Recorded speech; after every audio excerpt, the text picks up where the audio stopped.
एक बार की बात है, एक युवा बौद्ध भिक्षु था जो अपने मन में उठने वाले नकारात्मक विचारों से परेशान था। अलग अलग प्रकार के गलत विचार उसके मन में बिना किसी इच्छा के आते रहते थे। उसका स्वभाव बहुत चिड़चिड़ा हो गया था। वह हर बात पर गुस्सा हो जाता और दूसरों के प्रति जलन और नफरत का अनुभव करता था। वह लोगों से बुरा बोलता और अपने मन में नकारात्मक कल्पनाएं बनाता। वह इन सभी बुरी आदतों से तंग आ गया था। उसने इन नकारात्मक विचारों को खत्म करने के लिए कई तरीके अपनाए और बहुत प्रयास किया, लेकिन कोई भी तरीका काम नहीं कर रहा था। आखिरकार एक दिन वह परेशान हो गया और उसने अपने गुरु के पास जाने का फैसला किया। गुरु एक बहुत ही ज्ञानी और आत्म साक्षात्कार प्राप्त व्यक्ति थे। युवा भिक्षु ने गुरुदेव से पूछा कि गुरुदेव, मैं अपने मन से नकारात्मक विचारों को कैसे समाप्त कर सकता हूँ?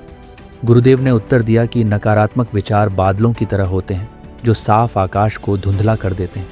यदि आप साफ आकाश देखना चाहते हैं तो इन बादलों को हटाना होगा। तो अगर आप अपने मन से नकारात्मक विचारों को समाप्त करना चाहते हैं तो सबसे पहले आपको अपने नकारात्मक विचारों के मूल कारण की पहचान करके उसे नष्ट करना होगा। युवा भिक्षु गुरु की इस बात को ठीक से समझ नहीं पाया, इसलिए उसने गुरु से इसे थोड़ी विस्तार से समझाने का अनुरोध किया। फिर गुरु ने अपने शिष्य को एक कहानी सुनाना शुरू किया।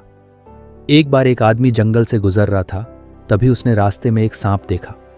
सांप को देखकर वह व्यक्ति डर गया और वहां से भागने लगा। जैसे ही वह भागने लगा, उसका पैर पत्थर से टकरा गया और वह गिर पड़ा। उसे बुरी तरह चोट लग गई।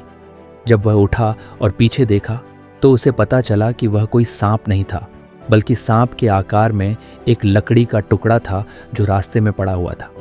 यह देखकर व्यक्ति को एहसास हुआ कि उसकी हानि का कारण सांप नहीं है, बल्कि उसका डर और नकारात्मक विचार है, जिसकी वजह से उसे चोट लगी थी।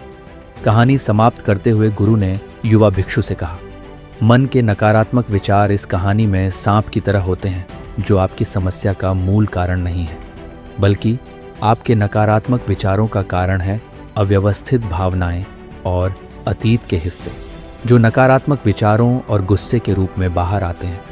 इसलिए यदि आप अपने मन से नकारात्मक विचारों को समाप्त करना चाहते हैं तो इसके मूल कारण की पहचान करके उसे नष्ट करना होगा। अब हम इस कहानी को अपने जीवन में कैसे लागू कर सकते हैं, यहाँ कुछ व्यावहारिक सुझाव दिए गए हैं। पहला है माइंडफुलनेस का अभ्यास करना। अपने विचारों और भावनाओं के प्रति जागरूक रहें। देखें कि आपके भीतर क्या हो रहा है और आप अपने आसपास की घटनाओं को कैसे संसाधित करते हैं। अपने जिद्दी मन में उठने वाले हर नकारात्मक विचार की जड़ को ढूंढने की कोशिश करें।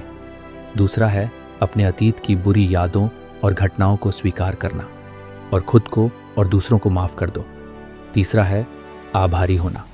अपने जीवन के सकारात्मक पक्ष पर ध्यान दें और आपके पास जो कुछ भी है उसके लिए ब्रह्मांड का धन्यवाद करें।